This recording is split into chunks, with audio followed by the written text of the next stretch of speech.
Baker Mayfield and the Bucs came into the Motor City with 4 fourth-quarter comeback wins this season. Detroit squashed any hopes of a comeback in this one. The final from Monday Night Football inside Ford Field, Detroit 24, Tampa Bay 9. Make that 5 straight wins on Monday Night Football for the Detroit Lions. And welcome into the Detroit Lions postgame show presented by Cure Auto Insurance. Alongside the Super Bowl champ Lomas Brown, I'm Dannie Rogers. Story of the night. There were 4 newcomers in Detroit secondary tonight.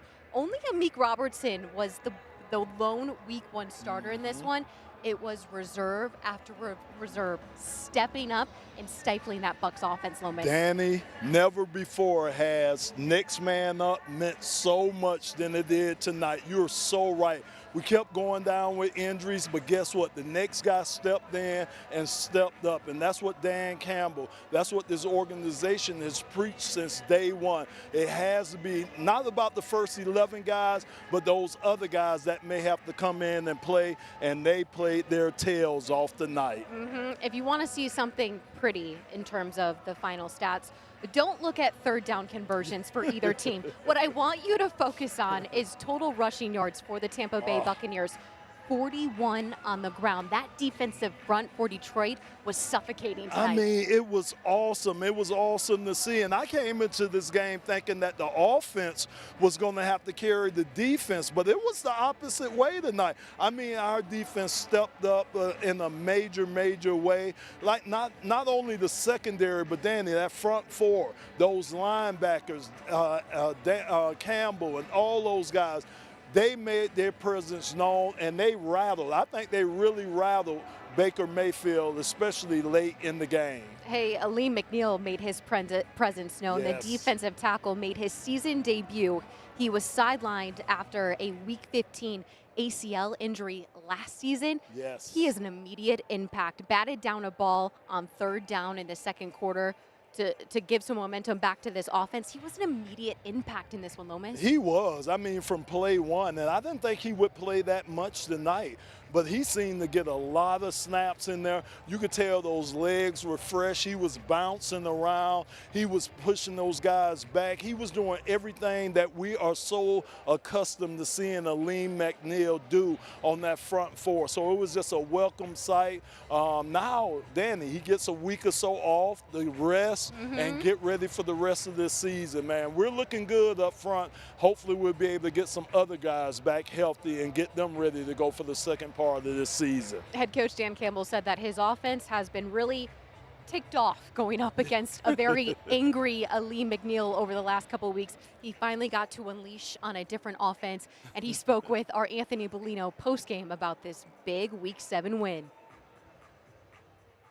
All right, One Pride, we're down on the field right now with the one and only Alim McNeill. Alim, man, what was it like to walk out of that tunnel back onto this field once again? It was good. It was really good. The energy was high in here. It's a typical Monday night for us, for Detroit, so it felt really good. Really good. Now, Tampa Bay came into this game as the 6th best scoring offense in the league. You guys hold them to 9 points. How are you guys able to do that? Just locked in, honed in on the details. That's how we practice and prepare throughout the week. And that's always the goal, to hold the team to the lowest amount of points that we can. But that's just preparation and execution throughout the week, and credit to the coaches and their schemes. So. Monday night, the building was electric. A message to the fans? Turn them up! A message to the fans, I appreciate everybody coming out here, bringing that energy. We need to bring that every Sunday. We're going to continue to deliver W's. So. Fans, make some noise for number 54, Alim McNeill. Back in black here in Ford Field.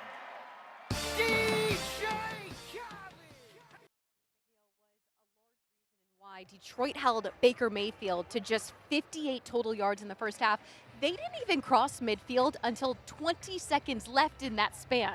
Danny, the way Baker Mayfield had been playing coming into this game, he was playing at the MVP level, and we brought him back down to earth. Like I say, it started with us stopping those guys up front in the run game and then being able to put pressure on Baker Mayfield. I think we got maybe like 4 or 5 sacks on him, but it was that early pressure, getting him to move out the pocket, move around, and a lot of his throws were errant because he couldn't set his feet and really get his arm into the ball. 4 sacks total for Detroit's defense, 2 forced fumbles, 1 that Detroit recovered, and an INT.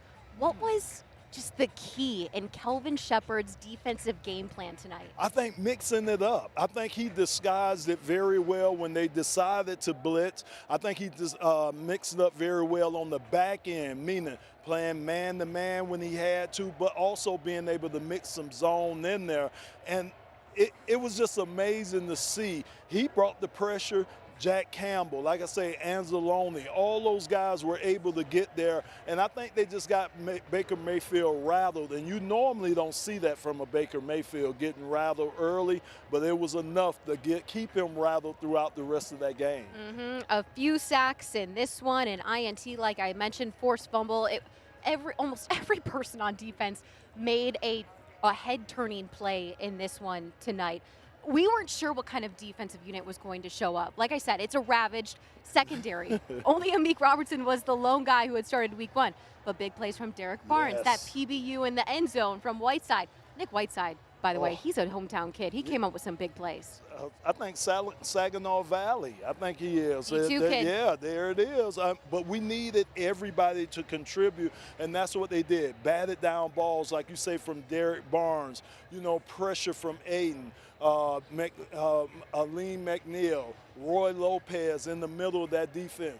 DJ Reader putting pressure on them guys. It was just coming from everywhere, Danny. And when you got a defense playing like that at every position, it's hard to stop it. I don't care what kind of offense you come in with. It's hard to defend all those different guys. There was one defender who was going to put a lot of the load on his back tonight, and it was defensive back Amik Robertson. He is a 6-year vet in this one. One forced fumble, a pass defended, 3 tackles. How did you see Amik just take on this big load tonight and make just a cohesive unit on the back end? So he plays with attitude. He's a and dog. I'm telling you, he is, Danny, and I love that about him. He takes on the challenge. He wants the challenge of going up against the #1 receiver. He wanted Mike Evans, and he showed that. And anytime you have a guy on the defensive side of the ball that's like that, it's contagious. The rest of the guys want to step up to the plate just like he did, and he stepped up in a major, major way. He said, give him the heat.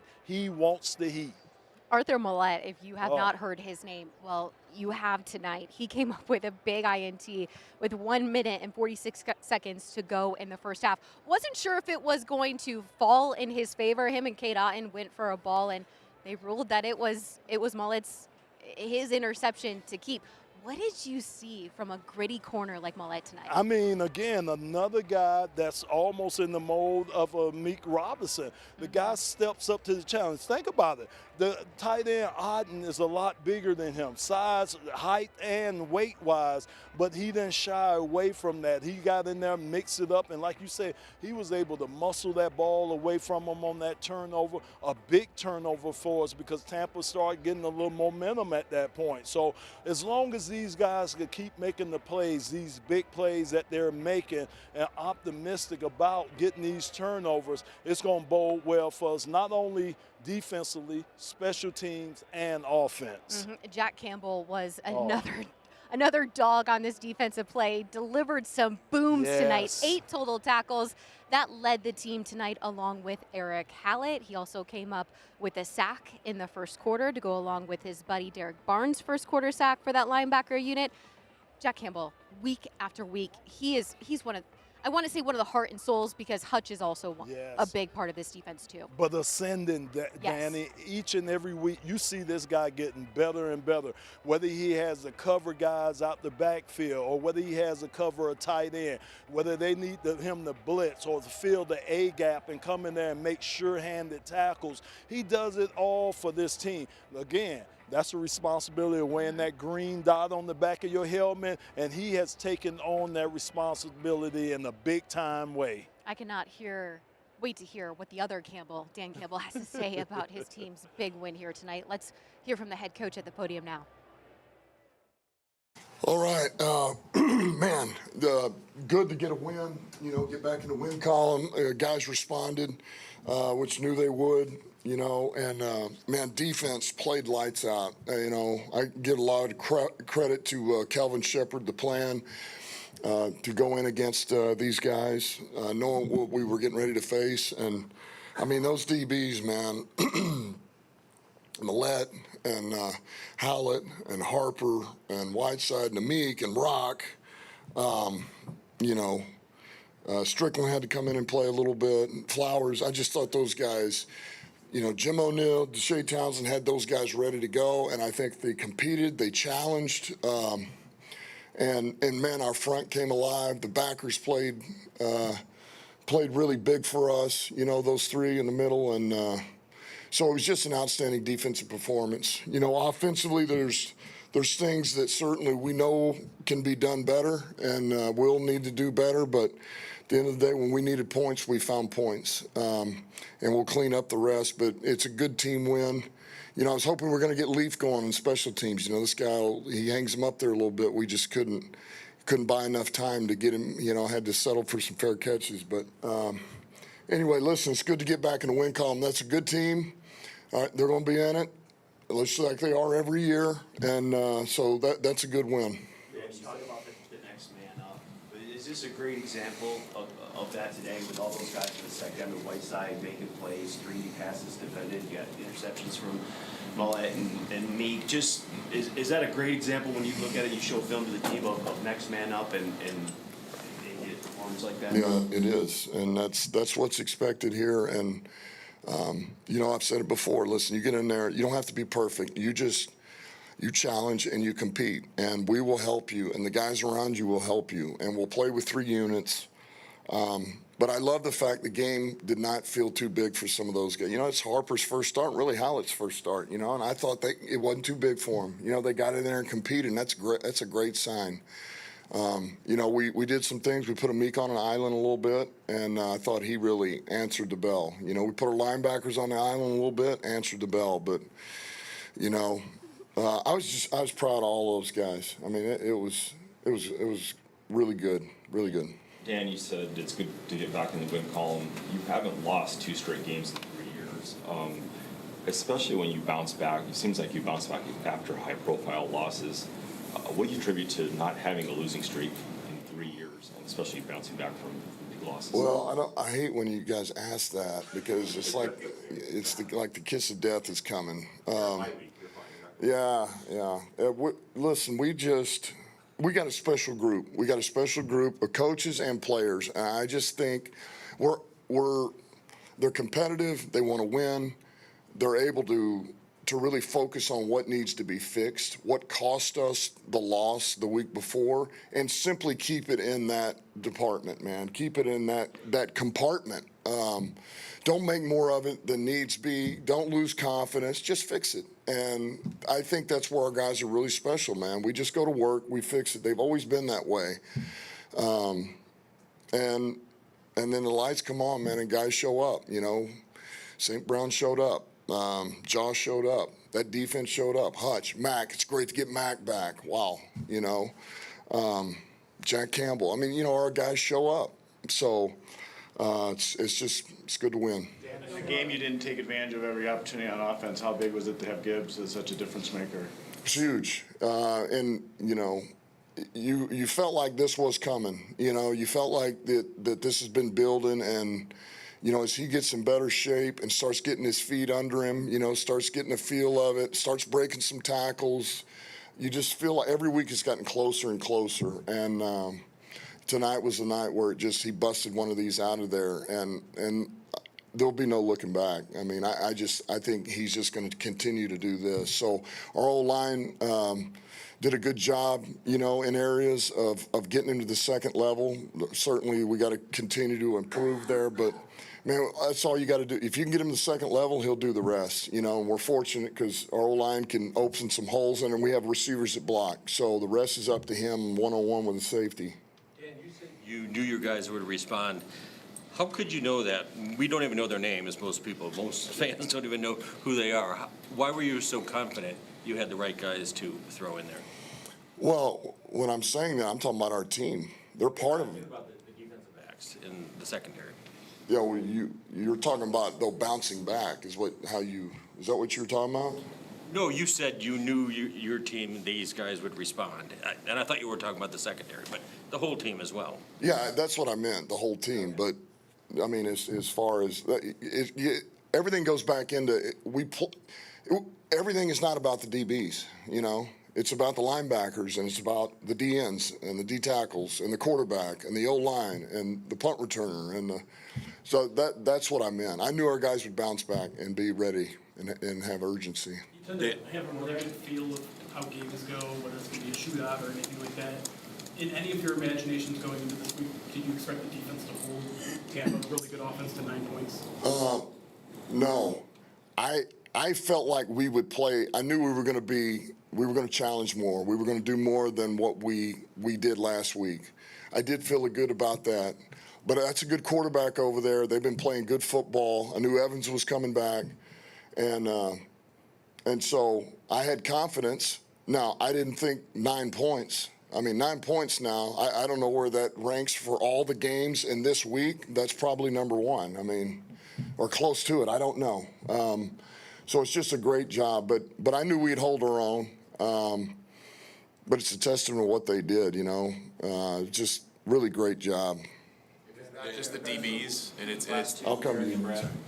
if it's everybody, just Calvin Shepard, the questions again, going back, you guys have answered so many through now the first 7 games, but the job that he did, and not necessarily just shielding those guys in the back end, but to create the scheme that he did, can you speak to the pride that you have in lining up with that guy on the sidelines? Yeah, listen, I just think Shep has just gotten better and better and better. You know, I think he just, you know, he's gotten more and more comfortable as he's gone. You know, I feel like he really is, he's got a real good feel of our personnel, what the opponent's trying to do, understands how to put a plan together. The staff he's got with him is a really good staff. Those are good coaches too, man. And all those guys work really well together. But he's the leader over there, and he understands how to communicate.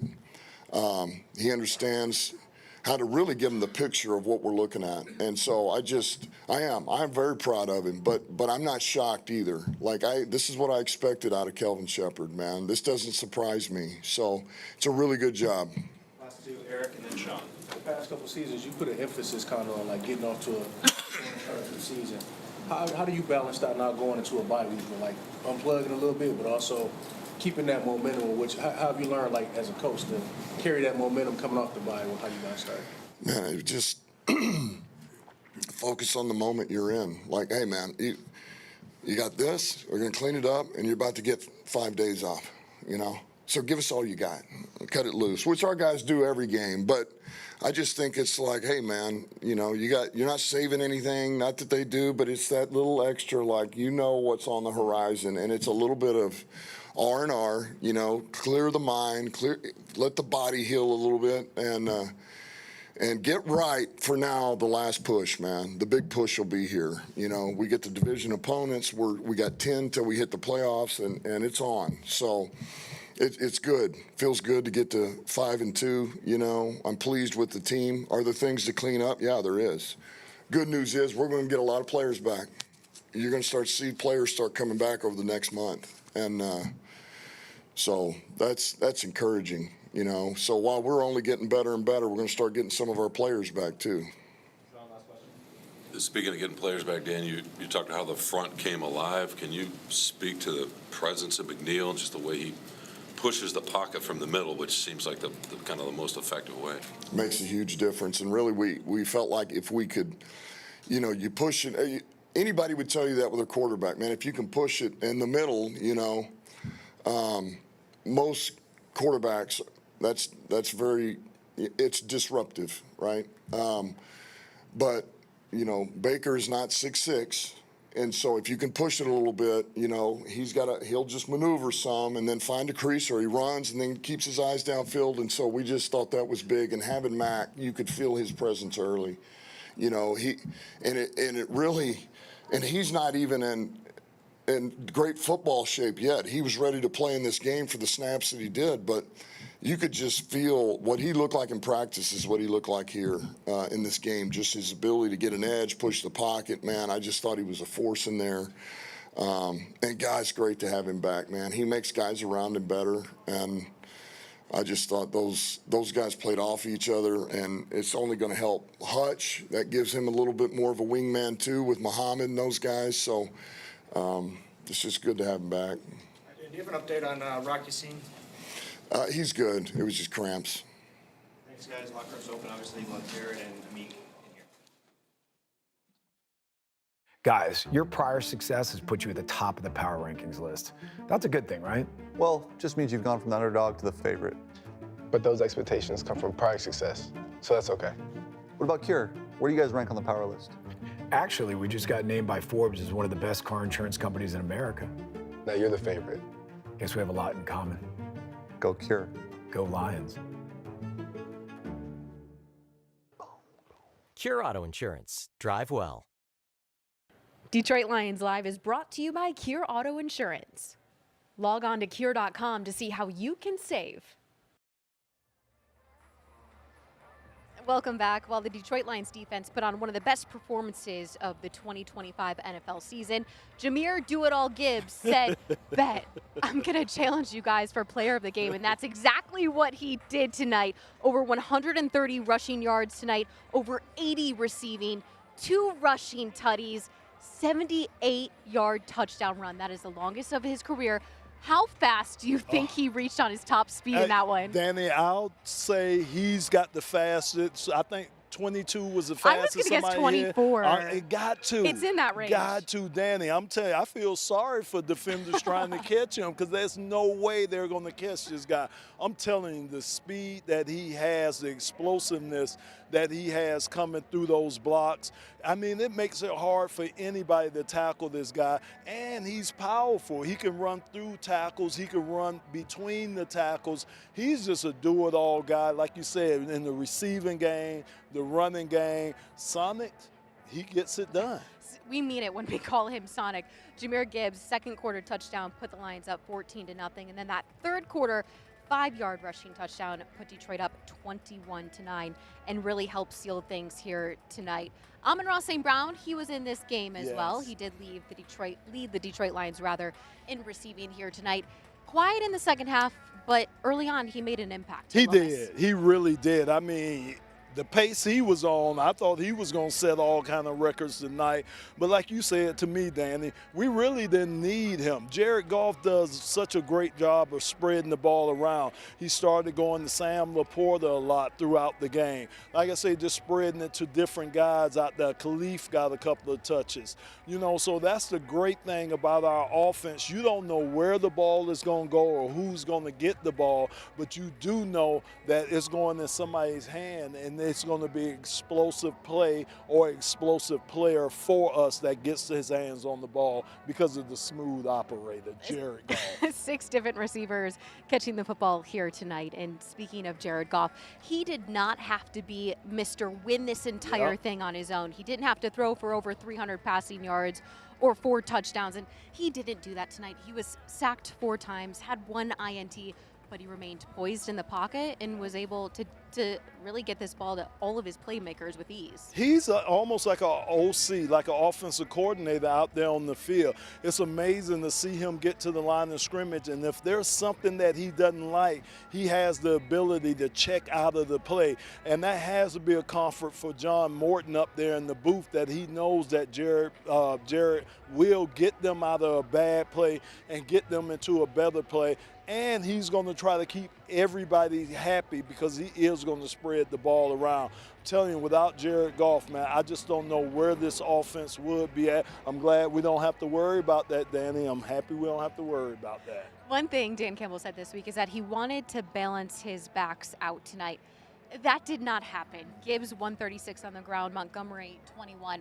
Why did that work, though, still? Yeah, I mean, again, you have to change it up, too. One, you don't want to overwork Jahmyr Gibbs. You have to be able to change it up, and they have such different running styles that I know it's certain plays for Jahmyr, and I know there are certain plays for David. And you better believe we're going to need David in the game, so we need to keep him involved in the game. Maybe not this one, but there'll be games that come up where David might be the catalyst, and Jahmyr might be a guy that we might not utilize as much. So John Morton wants to keep it balanced because he knows we're going to need both of these guys as the season goes along. And one name that was called twice. He was targeted twice. Wide receiver Jamison Williams. A little up and down here right now in terms of his production. Once again, they didn't necessarily need it, though, tonight. Yeah, that's the thing. But Danny, I'm telling you what we're going to have to do. We're going to have to show some explosive plays on film. Why? Because that keeps the safety back. If they could keep the safeties back, then that just helps the run game. And J-Mo is that weapon. He's the guy that can clear out. Now, I've seen him doing a lot of clear outs, and believe me, the person that he's really helped over these last couple of weeks has been Sam Laporta, because he'll clear it out for Sam, and you just work Sam underneath. But we're going to need him to get a couple of balls so that the defense can respect his speed and respect him and stay back deep and allow everything else to come underneath. J-Mo the decoy, and also turning into a great blocker here in the 2025 NFL season. QB1, Jared Goff is standing by the podium. Let's hear from him. Can you just speak to the defensive effort today? I mean, they had so many guys that were hurt, and guys just stepping in, and just the effort to hold that team to 9 points. Can you just, from your perspective, speak on that performance? It was awesome. It really was. I gave them 3 at the end of the half, so they really only had the 1 touchdown drive. And seeing those guys step up, it's so fun. Like guys that are getting maybe their first opportunity or another opportunity once their career has gone a little bit longer, and to see how hard they play and to see how much they want it and how much they're savoring it and getting after it, it's awesome. It brings everyone along, and I thought our defense played well, but those DBs were flying around and really showed up. Jared, you guys have lost consecutive games in 3 years. You've also done a good job of bouncing back from high-profile losses. What do you attribute that to? Being a pretty good team and having good resiliency, good adversity, fighting strengths. We've got a really strong group, and I don't think one win ever gets us down, and we know we have to respond, and did today. Dan said he could feel a big game like this coming from Jameer. Yeah. If you felt the same way, where does that sense come from? Yeah, I think we've just been really close on a few things, and you saw some of them pop today, and I say that, and there's still like a few where you're like, man, we were like that close to even another one popping and being there, and Jameer played well though. He played really well, and getting that guy in space is a dangerous thing for defenses. They want to play man coverage, go ahead and put a linebacker on him, and good luck. Next gen stats, I think it's coming out. He's got the 2 fastest runs in the league. It was 22 miles an hour. I'm third. I think it was, yeah, close, just right there. Let me double check it, and we'll get back to you. Does it seem like even how fast he runs, like he's unlocking different levels of athleticism? Those long ones are fun to watch, and I feel like I got the best seat in the house just to like see him hit the hole and then just like take off. And I don't know how many safeties in the league could catch him. So as soon as he gets there, it's over. He's gone. And it felt like last year the Titans run. The 70-yard run, it was very similar, where it's just like him on the safety and it's over. But yeah, it's pretty cool. He's dang fast, and it's fun to watch.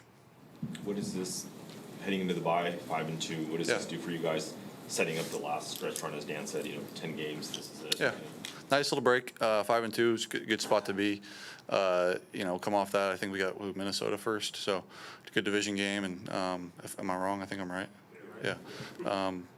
So yeah, we'll come back rested and ready to go for that one. I think there's a handful of things in this game that we got to clean up and work on and find a way to improve on. And certainly offensively, I don't think tonight was up to our standards. And now that's not going to take away from the enjoyment of the win, but at the same time, there's a lot of things to fix right now that we need to be on top of, and we will be. We'll be fine.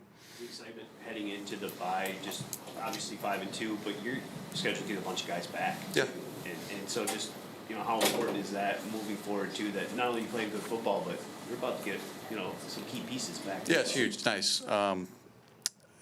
Whoever, ends up coming back, we'll obviously welcome them. But I thought tonight was a good testament to, it doesn't matter who's out there to some extent. We've got a lot of good players and a lot of good spots, and a lot of guys stepped up today and, on all phases, and it was great. But yes, it would be nice to get some of those guys back that are our studs and watch them fly around again.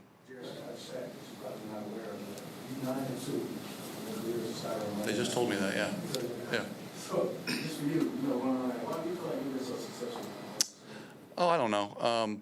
I've been on some pretty good teams and had some pretty good success. Wins gets attributed to the quarterback stat a lot, but it's really a team stat. And Yeah, it's cool. It is cool, but I feel like our team shows up in prime time regardless. Monday night, Sunday night, Thursday night, Thanksgiving. Anytime it feels like that is kind of our nature. Do we win all of them? No, but we're dang good on prime time, and it's fun to play in front of a pretty big crowd. I know you're on the other side of the ball, but what does it say about this franchise that guys like Hallett, Whiteside, Mallett are able to step in and not just be ready and go, but make plays? It's so cool. It really is cool, and it's cool for me to see. These are guys that have been on scout team against me for certainly all this year, training camp, and even parts of last year.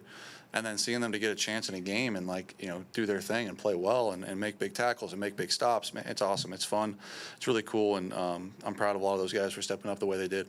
What do you attribute some of the offensive struggles against Tampa? I mean, they're a team that they're good. play you guys pretty good every year. They're good. They're dang good. I think their defense is hard to plan for, regardless of how good your offense is. And I say that still saying that there was a lot that we left out there.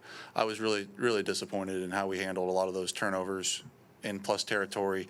We should have blown that game open, really, and we didn't. We let them hang around, and our defense kept standing up for us, and that was great. But there's some of those moments and situations that we need to get better at. We have to, and we will. I'm not worried about that. We got the right group and the right guys that know what needs to be done. But some urgency in some of those spaces that need to improve. You talk about that. You left some stuff out there with the turnovers. You still sort of, Yeah, it's an ugly 24, and we'll take it. But you have the second best scoring offense in the NFL. Does this just kind of speak to where the bar is? I think so. I think our bar is so high. We've got such good players. We've got such a good O-line. I like to think I do a pretty good job. We've got such great skill players. We expect more of ourselves when our defense is playing that well. And I say that, of course we're happy with the win, but getting the ball in plus territory that many times, we need to get points out of it, and we weren't good enough in that section today. Thank you, guys. Good. Thanks, guys. Guys, your prior success has put you at the top of the power rankings list. That's a good thing, right? Well, just means you've gone from the underdog to the favorite. But those expectations come from prior success, so that's okay. What about Cure? Where do you guys rank on the power list? Actually, we just got named by Forbes as one of the best car insurance companies in America. Now you're the favorite. Guess we have a lot in common. Go Cure. Go Lions. Cure Auto Insurance. Drive well. Detroit Lions Live is brought to you by Cure Auto Insurance. Log on to cure.com to see how you can save. Lomas Brown, I think this might be a new segment where our statistician, Mike Brada, comes in and gives us great nuggets. Here's a couple for you. Tonight, Aiden Hutchinson was chipped on 49% of his pass rush attempts. That is insane if you think about it. And also, Jahmyr Gibbs, he topped out at 22.2 miles per hour. He now owns two of the fastest runs this season. So, Danny, let me correct you. His nickname is Yellow Sticky Note Guy. That's what he's known for. That is my guess. Passing the yellow sticky note over to Dan. But you're right. I mean, if you think about that, and you could see it, they either line a tight end out there over Aiden to try to chip him, or they're going to do something to Aiden. It's going to be a back or somebody. So I'm not shocked to hear that stat, even though that is crazy. And 22, we were a little low. We thought it might have hit, 20? I thought he hit 24. Yeah. It's Hey. a little unrealistic. So I think we need to have a talk with Jahmyr and tell him we need 24, Danny. We need it. We need it. All right, Detroit Lions are heading into a bye for Week 8. When they come back for Week 9, they will be hosting the Minnesota Vikings, who are 3-3 on the season.